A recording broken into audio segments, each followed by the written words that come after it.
welcome to Shooby Dooby Doo-Up, a podcast where we talk about pop music, specifically by deep diving a randomly chose UK top 10 chart from the past. We're dancing in the dark with you between our arms. All our brothers got their gas and they always be smoking like a rasta. We'll have fun, little less fun, over and over and over and over. Half of our heart is in Havana. Ooh na na. I'm Andy Robinson. And I'm James Kirk. And which UK randomly chose top 10 singles chart from the past are we looking at this week, James? We are going to the 14th of November, 2017. I mean, there were loads of records, great songs in the top 40 around this time. There was Despacito, The Shape of You by Ed Sheeran, Call It What You Want by Tay-Tay, Sam Smith, they've got a couple of songs, Pray and one last song, Blinded by Your Grace, Stormzy, New Rules by Dua Lipa, and Man's Not Hot by Big Shaq. You know, so all this was going on. Not in this top 10 though. The number one album in the UK at this time was The Thrill of It All by Sam Smith, the aforementioned. What was happening around the 14th of November 2017? I mean, James, we've done this podcast many times, haven't we? Yeah. And I found it harder to place where I was only 8 years ago as opposed to 34, let's say. Yeah, I actually looked in an old diary to see what I was doing on this day, and there was nothing written in it. The next day, though, I went to do a new material night in Cannock, so things were going pretty well. Wow, all things good. I mean, in the state of the world, let's go. And I had a little look what was going on around this time. There's nothing really, James, apart from terrible natural disasters and men behaving badly, I'm going to say. What, the TV show? Yeah, that was going on. But I'm just to give people a bit of a, let's call it emotional place of what happening in 2017. This is just generally, it was the year that La La Land Oscar and Moonlight thing happened, yeah? Oh, God, yeah. And it was also the year that Trump tweeted Covfefe, so, you know. A more innocent time. How we would long for that. The days of Covfefe. Yeah, quite. I got some stats about the chart. Oh, please tell me your 8 years ago as of time of recording stats.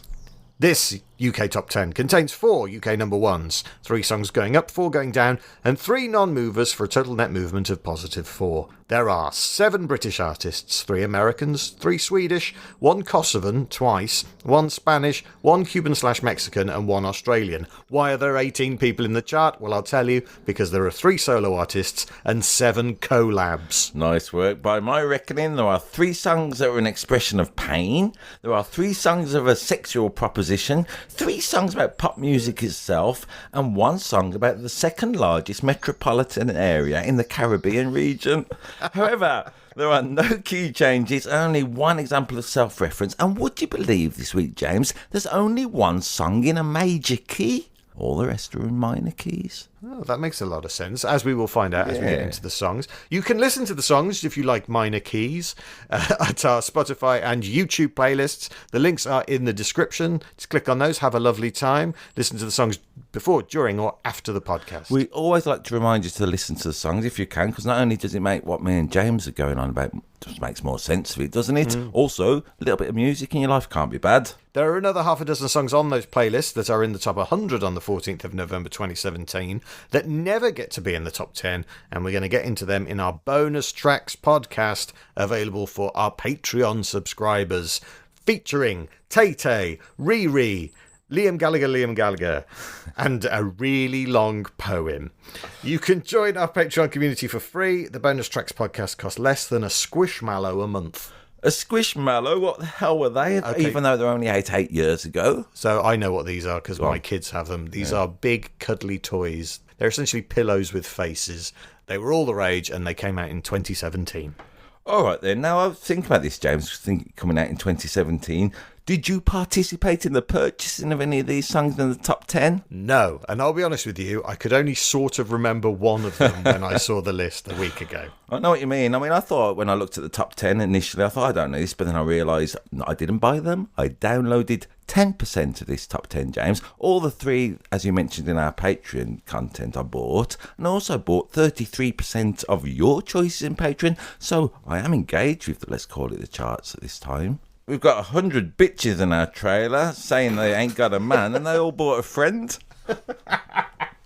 Have they bought one person each, so it's 200 people, or have the 100 of them bought one other person? Talking of which, please feel free to rate and subscribe. Please, why don't you review this podcast? We could do with 100 friends, eh? Number 10.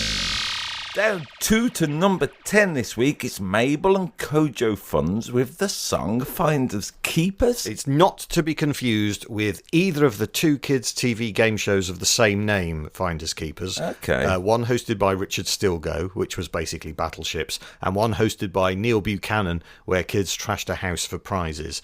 I'll be honest, Andy, I've spent most of the time researching this chart, watching old episodes of both of those shows. Okay, I mean, you know. I went down a rabbit hole. Yeah, whatever gets you through the night. As John and Elton said. You saying you didn't know this song before this week? I might have heard it. I don't know. All right. I've listened to it about 6 or 7 times now, and only now am I able to bring to mind how it goes. Okay. Which is a bit of a recurring theme for me in this chart, and I'm starting to worry that I'm just turning into a ridiculous old man. We are old men, let's face facts. But we are ridiculous. ridiculous, all true. But it's making me think, as you know, James, I look at YouTube comments, don't I, sometimes, to see what the general area of comment is in the world about these songs now. When you get the 60s and the 50s, everyone's dead and everyone's saying, it reminds me of this.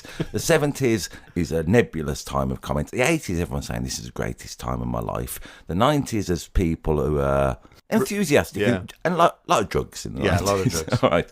So, James, not only was it Squishmallows in 2017 that were popular, it was also the fidget spinner, yeah? Yeah. That is an era of that. So I looked at the comments for this song by Mabel and Kojo Funds. This gives you an idea of what I've had to trawl through this week with, let's call it, millennials YouTube comments. Demi Stevens says, decent song, dislike. Serena Worswick, 73. She went on YouTube just to say, decent. There's loads of people saying stuff like this. Serena Worswick 7300 says, woo. That was a comment. Loads of fire symbols floating about. Mark Crosby says, Paul Judge says, bro, I swear to God, flow is too cold. Listen to your music every day. Then bars with that accent to drilling my brother. Keep doing you, my G. So I've had to trawl through loads of these type of comments for every song, not just from Mabel and Kojo Funds. This was 8 years ago. This is not in the future, Andy. Let's not be too old. I don't want to go on about how old we are all the time. This is good then. Alan Nixon, 6360 says... Now, Alan Nixon, that person, they're not a millennial. With the name Alan Nixon, they're going to be our age, aren't they? Absolutely. Well, listen to his comment. This is about this song. Mad to think how time flies. Finding out she's Naina Cherry's daughter makes me feel old.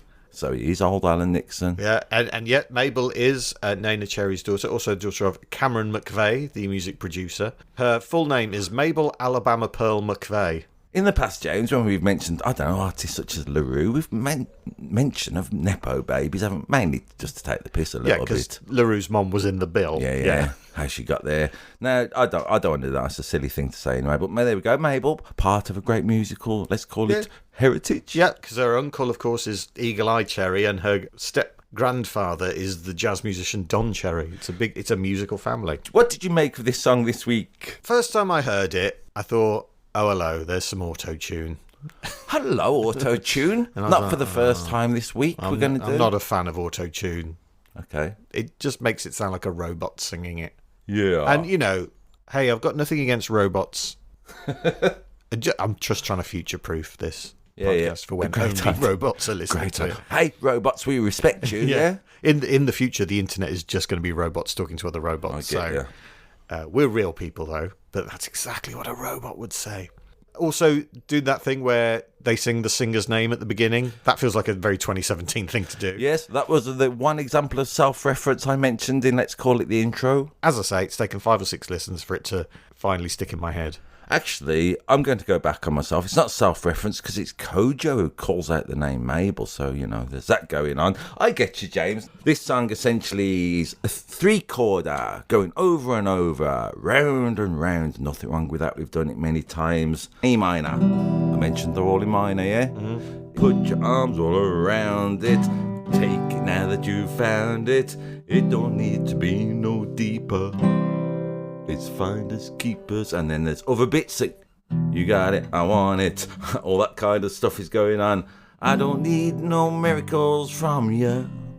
Stop going all digital on me. That's a good line, isn't it? Whatever that means. Stop going all digital on me. Yeah. So watches. I thought there's some good words in this. Mabel is definitely the aggressor in this song. I'm going to say the sexual aggressor. Yeah. Well, she said her intention was to balance out the male-dominated narrative of R&B. Okay, well, she's done that. I heard that loud and clear, Mabel. She said, there's so many R&B songs where guys are talking about a clingy girl, but I'm a woman, and I've been in situations that have been the reverse of that, so I wanted to tell that story. As she says, I don't feel you need to love me. She don't need a spiritual journey. So like I say in the song, despite, as Mabel pointed out, it's a slight, let's call it gender reversal, yeah? Yeah, it's about being in the club, isn't it? It's being in the club. And hooking up. And hooking up, I kind of like the notion of finders keepers and the chorus. That reminds me of old country songs, to use that cliche. Yeah, put your arms all around it, take it now that you found it. It don't need to be no deeper, it's Finders Keepers. Could more or less be the theme tune to the Neil Buchanan show, Finders Keepers. That's pretty much what the kids had to do in that. Not to be confused with Pat Sharp's Funhouse, of course. They were two very different things. Do you like Kojo's contribution? Yeah, I mean, it's one of them records, isn't it? There's a woman singing, and then a bloke comes on and does a rap in a deep voice. I found this a bit troublesome. So Kojo at the beginning, while he's giving a shout out to Mabel, he's saying, Mama, don't run away. I got it, you want it. Then he says things like, I'm a phone call away. You know you're on my mind. All fair enough. I know that you want to stay. Let me take you to space. Yeah, all good. Yeah, let me take you to space. Who are you, Jeff Bezos? And the next line, I can smell you from miles away. What a great chat line. It stuck out a little bit to me, that line, I'm going to say. I'll be honest with you. My wife has used that line on me, but it's usually after I've had a curry the night before. Yeah. Is that flattering? I can smell you from miles away. Mabel don't care, does it? Despite, let's call it a olfactory attraction. Errol Bellot.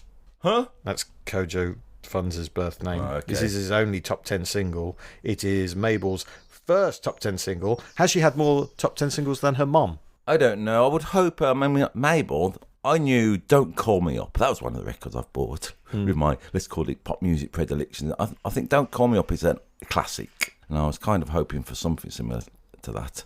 Not for me this week so much, not as good as that song, but it's catchy enough, isn't it? Yeah. Has she had more top 10 hits than her mom, though? I'm going to say no. Yes, she has. What? She's had 5, Nana only had 3. So, once again, I was going to go into Nepo stuff, but I can't bother. Well, it's ridiculous. Thus proving the theory of evolution, isn't it? The one generation adapts and becomes better. Yeah. Do you know who Mabel is engaged to? No. Garth Crooks' son. You know Garth Crooks off of Football Focus? I do remember Garth Crooks, of course. Former head of the PFA. Yeah. Yeah. It's all Nepo babies. Blimey. Imagine if they had a kid. That kid would either be brilliant at singing and football. A bit like Glenn Hoddle. Yeah. Have you ever found anything and kept it? No, I haven't. Have you? No, not really. No. I've been looking into the law, though. Oh, go on. The law states a reasonable attempt must be made to return lost property to the owner. However, what is considered reasonable is subjective. If you do find something, here's what you should do. Firstly, you should hand it into the venue or transport provider where you found it. Or, if you find something in a public place, and it's not an item accepted by the police, you must make a reasonable attempt to return it. This might involve posting details on social media pages or putting a notice in a local shop or business. All right, well, that makes... If you have followed all the above steps, Yeah. the police have stated that you can then just keep it after a reasonable amount of time. All right, James, now Do you know you're allowed to claim a derelict house? No. If no one comes and says they own it, you can just go, this is mine now. What? Hey, That's great that's a fun information fact, to isn't push out in the order. All right then, James. So Mabel, she's going to put your arms all around it. Take it now that you found it. It don't need to be no deeper. Finders keepers. So why don't you put some of those facts over a musical backing rhythmically, and we'll see what they sound like. 1, 2, 3, 4. If you have followed all of the above steps, the police have stated that you can then keep the property after a reasonable amount of time. One more. It's so catchy, James. It's working for me. I'm only being silly. Let's talk about the videos briefly. As an overview this week, this video, James, nothing more than the two of them in a club chatting each other up, really. Yeah, it's a bit of a recurring theme this week. Yeah. However, at the end of the video, I've not seen this before, there's a little trailer for the next song by Mabel. I thought that was a good use of, let's call it, your YouTube allotted time space. Number 9. Up 3 places to number 9, it's Reggaeton Lento by CNCO and Little Mix. Meanwhile, in the same club, Yeah. It is like if you watch the video of number 10 and number 9 back to back, it's like, oh, and now we go over to a different corner of the same club and this is going on. Well, I don't really want to go on about it, but, again, it's approximately again. But what the 3 chords that this has on the verse, would you believe, are E minor, G, and a C, let's just say, It remind you of anything? I'm so glad because I genuinely thought I was going mental. I was going, why do these songs all sound the same? Oh, God, am I really old and now all modern music sounds the same to me? These two absolutely blend into each other following... all right. Yeah, all right then. Do you know what it also sounds a bit like? Go on. Despacito. Yep. Which had been a massive hit the year before and is still in the charts now. I remember we went on holiday to the Canaries for one of those all-inclusive family holidays earlier this year, and they played that song all the time by the pool. It was on all the time, and it really worked its way into you. And it was a huge global hit. And then they've made this song called Reggaeton Lento. Lento, of course, means slow, and Despacito, of course, means slowly. Okay. So the reggaeton, let's call it rhythm, they are using in some sort of a speed of, let's call it a relaxed state, yeah? What do you know about CNCO? All I knew is watching the video, it looks like Little Mix would eat them alive. It does, doesn't it? Yeah. I don't know anything about CNCO. Who they? Well, they were put together on the Simon Cowell produced game show La Banda on Univision in the US. There's, of course, Joel, Christopher, Zabdiel, Richard, and Eric. Who's your favourite? Zabdiel. Yeah, obviously. Well, in 2022, Zabdiel announced on Insta that he had a daughter with singer Talitha Getty. But in 2023, he announced that, no, actually, he wasn't the father. So there's a little fun story. CNCO is basically, it's the letters, but it's basically Spanish for 5 people. They're the Spanish equivalent of 5. Okay. Yeah, and I was just thinking, if 5 were Spanish, then their songs would have been Clavada del Funk, Todos se levanten, and Siga moviéndote. Okay. This is interesting. No, it isn't. What confused me a little bit watching the video, this is very old-fashioned of me there. There's 5 of them, yeah? Mm-hmm. Singing to 4 little mixes. Yeah. Flirting, aren't they? Yeah. Very much. I think, what's going to happen to the extra fella at the end of it? But, I'm sure things could be worked out. I think Zabdiel will be ending up holding the coats, to be honest. So the original was just CNCO, all in Spanish. Yeah. Big hit in the Latin American diaspora. And then they bring in Little Mix so they can do an English language version, although it's a mix of English and Spanish, isn't it? Yeah. Now, you're saying CNCO were found on some kind of a talent show, yeah? Yeah, La Banda. As were Little Mix, so Yeah. I suppose this is a level playing field, let's say. La la la la la la banda. I don't know if that was the theme tune. I was going to sing that when you first said it. I stopped myself. I'm glad it's been resolved. Yeah, you're better than me, that's why. No. And again, much like the Mabel track, it's a woman in a club chatting up a bloke. Very much. Again, Little Mix being the sexual aggressors in this situation, at least. So what did you think of it? The reggaeton rhythm, which, as you mentioned, was popular, still is popular with Despacito, still doing its thing.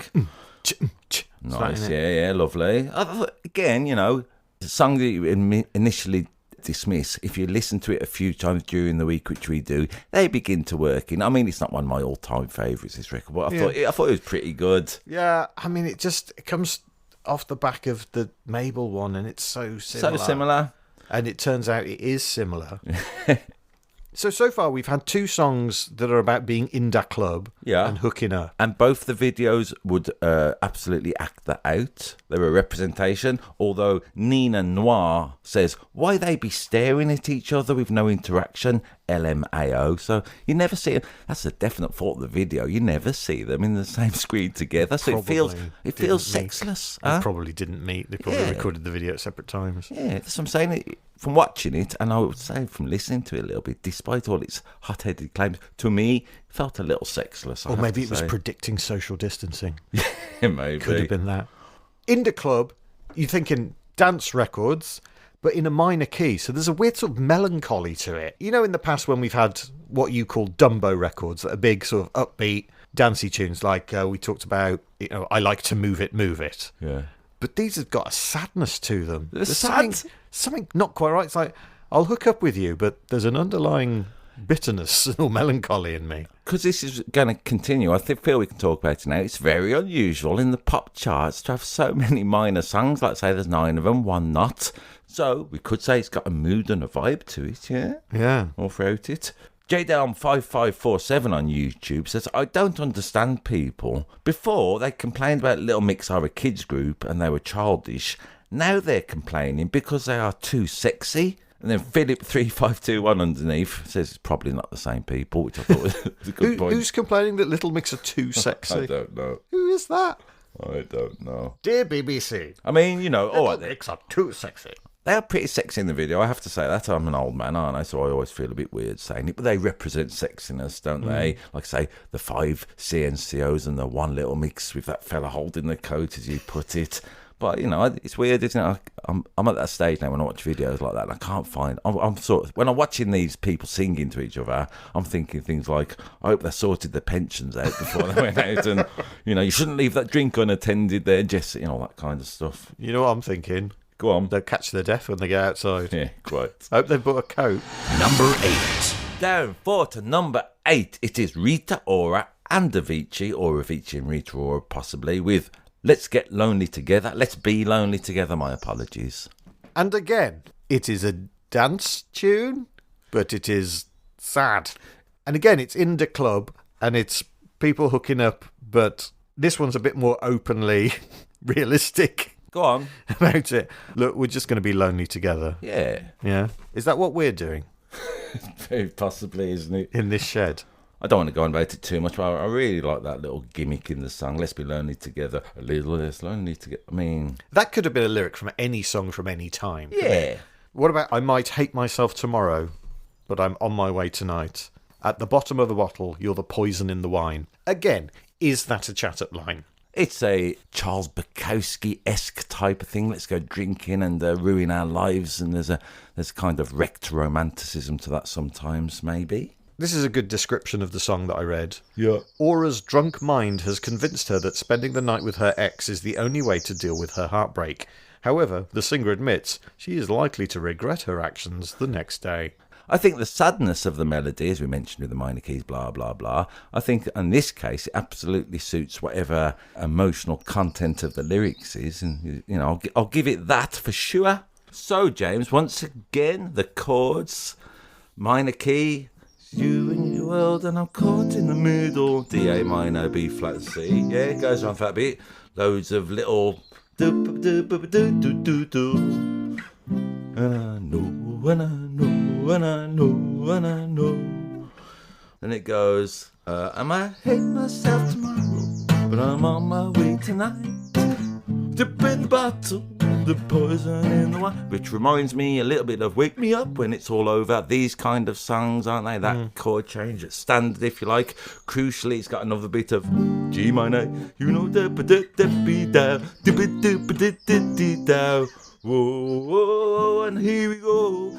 And you know, even that little bit, it gave me some release, because at least after what the last two we've listened to, there's a little bit of variation in it.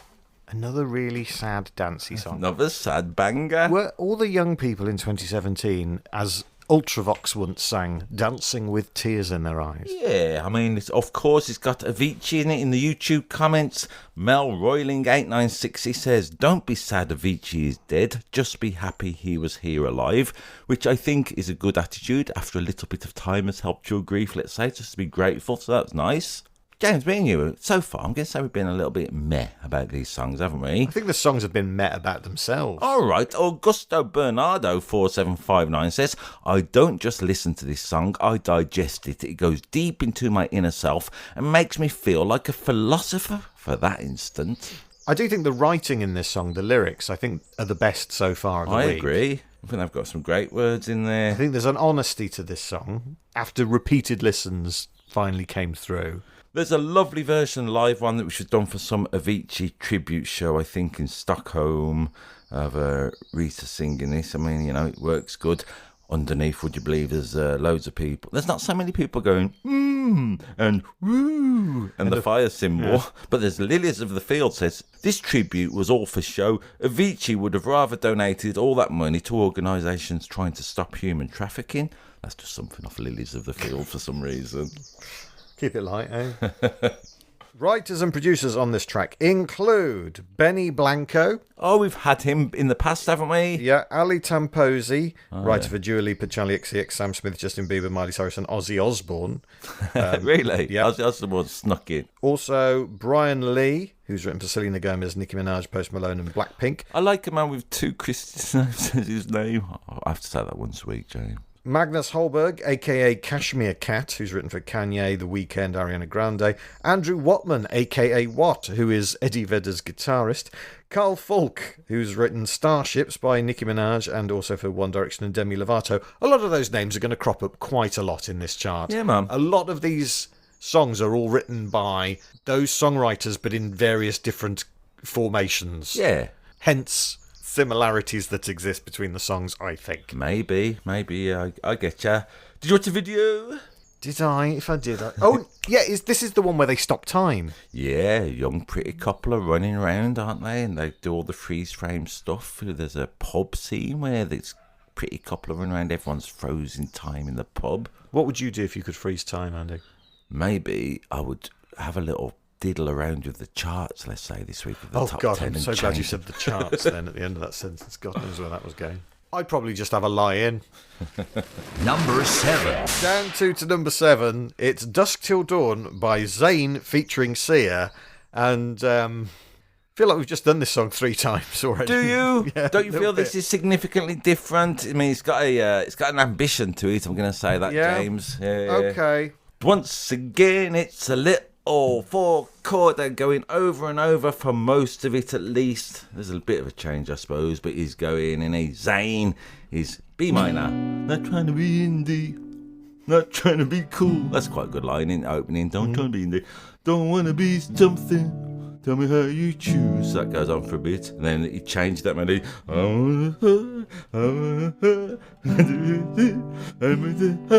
Just you and me. Yeah. Then the chorus, would you believe, goes same chords, but you never be alone. And then he'll change the A to a a little bit of suspension, a little bit of intrigue, but essentially round and round. I'm never saying this song is just that. I'm saying these are the building blocks, these are the chords underneath it. It's got a repetitive air to it. That's all right though. Repetition, part of pop music. We've celebrated that in the past, James.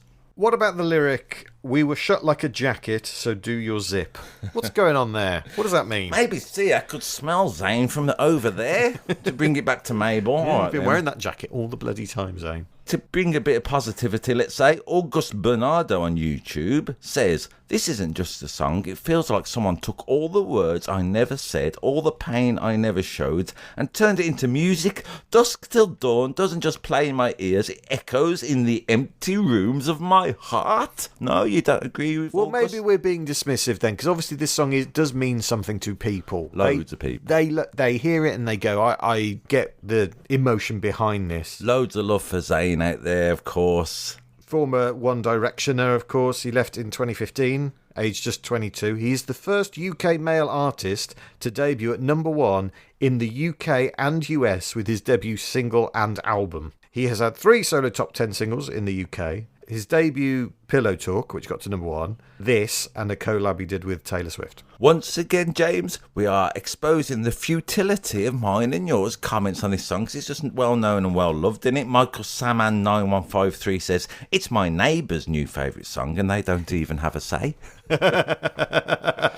Sussy Jelly 1102 says, this is the best song ever in history. Well, okay. Is it? What do you think, Anne? Not for me, Sussy Jelly. It reminds me, what's that song about? Make me a believer. The chorus of this. I don't know. You make me. Is it Believer by Imagine Dragons? I don't know. What was in a state of confusion? Did you watch the video?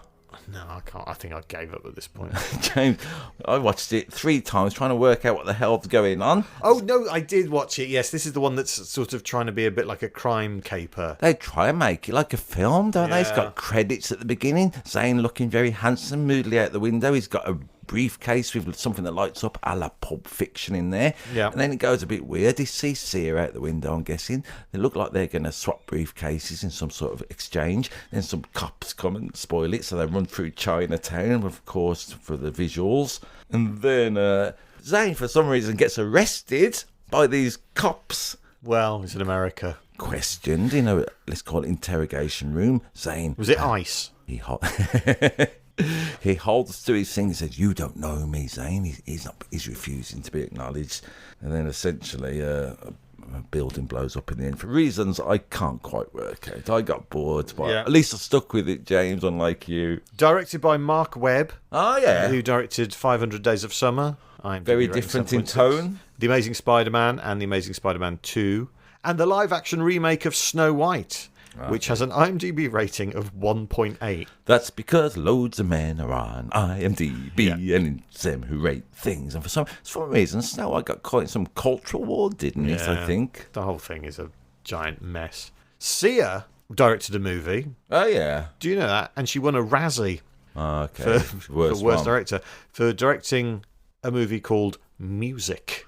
Okay. But it was also nominated for Best Musical or Comedy at the Golden Globes. There you go. See, Razzie's being arseholes again. I mean, there's a video underneath this as I was flicking around, James, trying to familiarise myself with this song, trying to learn to love it. That mission failed, but nonetheless, there's a video underneath about Sia called How to Write Songs Like a Grammy Winner. I clicked on that.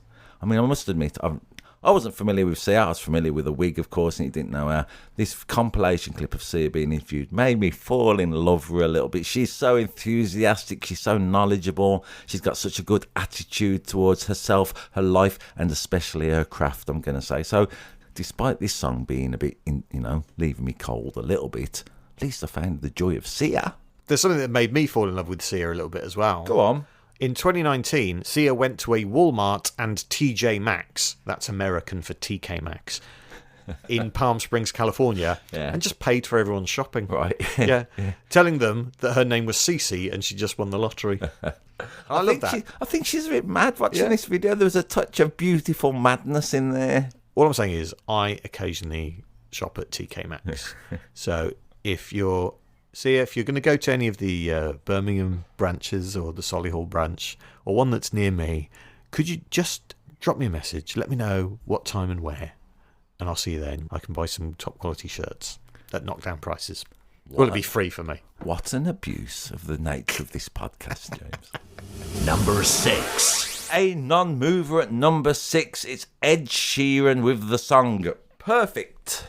The one song, James, that's in a major key this week. Yeah, and after the 4 that precede it, there's a bit of a breath of fresh air about it. I never thought I'd be listening to Perfect and thinking, oh, this is a good one. Here we are, though. Just glad of the difference by this point. I think there's an element to that. Something about it being in a major key. It does feel a little bit like the sun's shone through the cracks, doesn't it? Yeah, even though this is a slow ballad, and we've just had 4 dancey R&B songs, this is the one that feels upbeat.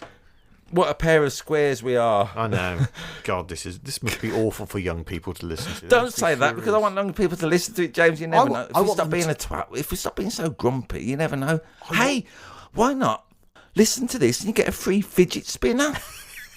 I want young people to listen to this because they're angry with us. That's a whole thing now on the internet. People watch things and listen to things because they hate them. All right. Because it makes them angry.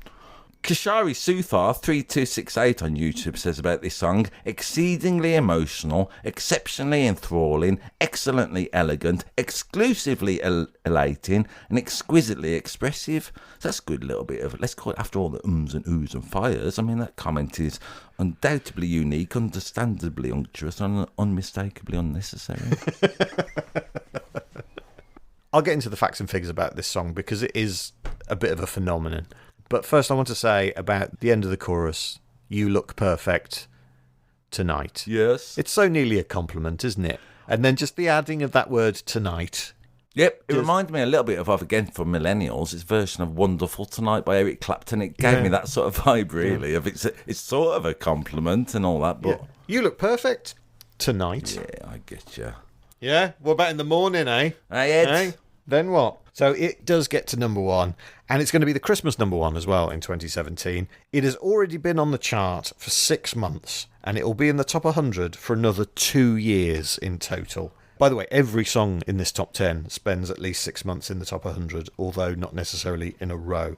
Perfect set a record for being the song with the most weeks on the UK top 75, but that has since been broken by by another song favourite of yours, Someone You Loved by Lewis Capaldi. I love that song so much. Yeah.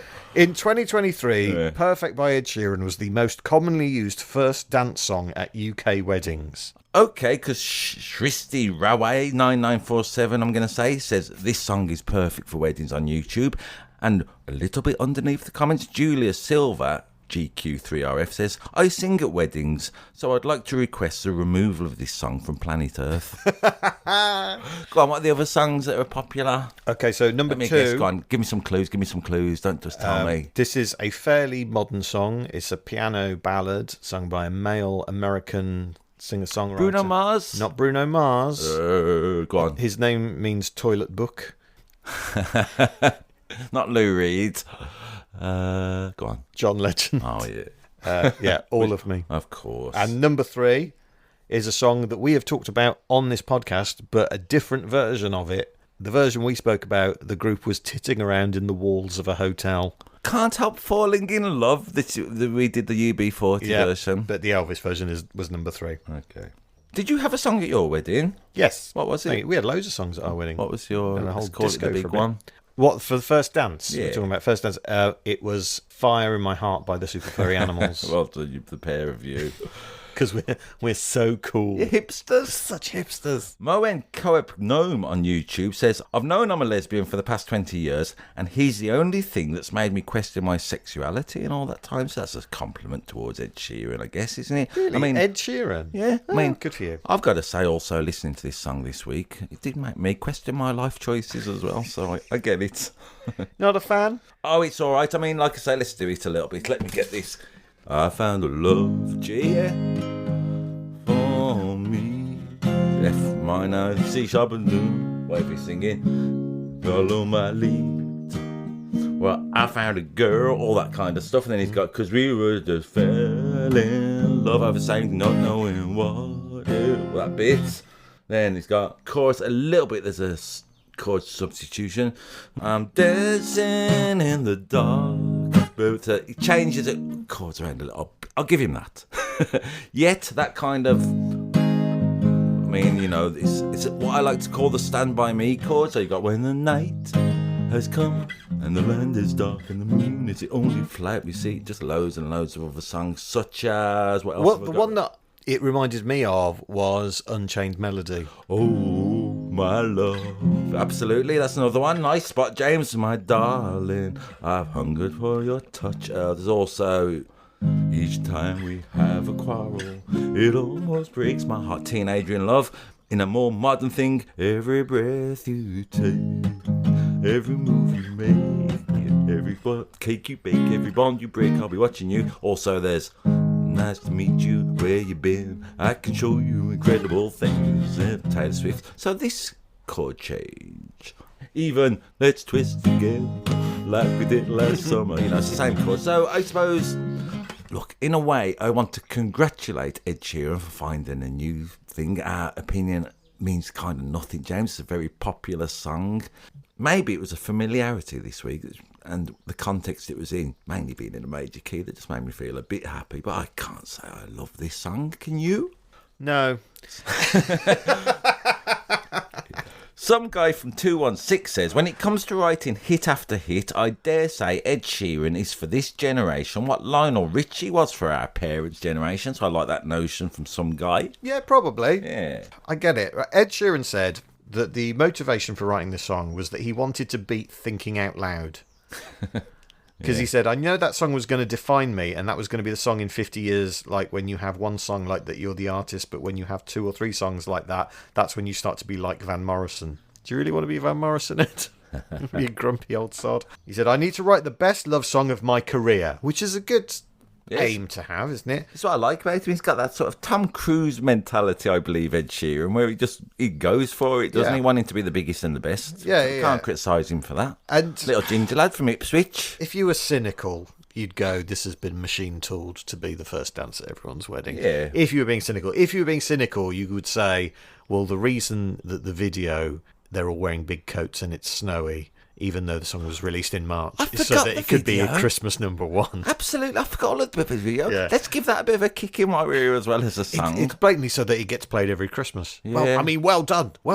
Good. More people will hear the song.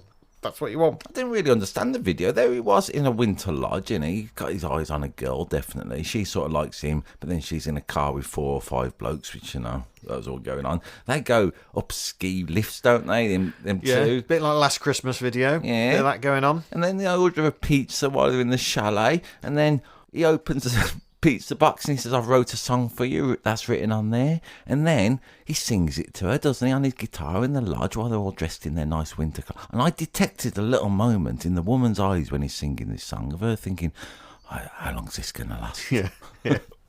Would it be wrong if I just started eating the pizza while he's singing it? It's also a really surprising teabagging scene at the end of the video, which I wasn't expecting. What? I really should have watched it to the end. Stick to the end. Who's playing bass? On this song, Yeah. Give me a clue. It's our old friend. Pino Palladino. It is Pino Palladino. Oh, really? Yeah. Okay, yeah, there he is. He's famous for putting the bass on Paul Young, Wherever I Lay My Hat to My Home. If you haven't listened to that episode we did only a few weeks ago.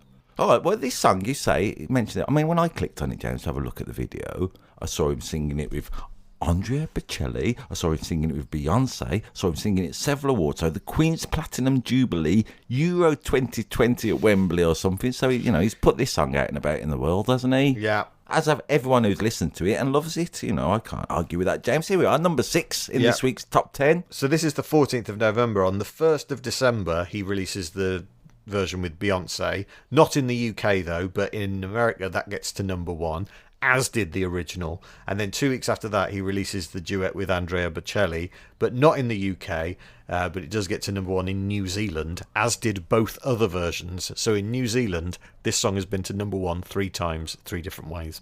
Here we are again, James, with us worthless, unasked for opinions. It's a great song by Ed Sheeran. Thank you for your contribution to the panoply of pop music. I mean, it's stuck in my throat saying it this week. Okay. I know a bit about one of the lyrics. Please? Barefoot in the grass while listening to our favourite song. Oh, yeah. I know what the song was, and I know where the grass was. What do you want to know? Let's get the boring one. Where's the grass? The grass is outside James Blunt's house in Ibiza. Yeah, that's made me hate this song a little bit more, I'm going to say. And what's the song playing? You're Beautiful. And there's March Madness by Future, Okay. which apparently was their favourite song at the time. All right. As you say sometimes, James, when we talk about lyrics, you very much delve into, let's call it, sometimes, don't you, the authenticity of the lyrics. So we can't knock Ed Sheeran this week. He was dancing to that record outside Bleeding James Blunt's house. And he wrote about it. I like to imagine James Blunt hadn't invited them, and he just opens the window and goes, "Oi, you two kids, stop bloody dancing on my grass." Not in that voice, obviously. It'd be more like, "Hey, you two kids, stop dancing on the grass. My grass is brilliant." My grass is brilliant. All right, then. Well, we've ended, let's call it numbers 10 to 6, James. Yeah. And there we go. I mean, that's happened, haven't we? That is a thing we've done. That is a thing we've done. Are we going to do 5 to 1? Nah. We are. We're doing it. I'm We're only gonna being do silly. 5 to 1. Hey, there's no more songs with a major key, but there are better songs, I'm going to say, in this number 5. Thank you very much for listening this week. Yep, coming up is the second part. Here's a little taster of what you can expect in that. As a general rule, rock stars are hideous. That's a bit that made me laugh. That's like adolescence. Look at 8-year-old that's written it. I saw a lady's bra. As Brush Ha Ha, he on YouTube says, I love when songs give up on using language at all and just devolve to cool sounds. Yeah, people like it in songs. They don't like it in podcasts. And yet here we are. I warmed to it in that initially I absolutely hated it, and now I just hate it. Right, yeah. Thank you for listening to part 1 of this week's Top 10 from the 14th of November 2017. Remember to check out the playlist, Spotify and YouTube, link in the description. Absolutely, and whatever you do, don't forget to Shooby Dooby Doo up. Bop bop shoe up.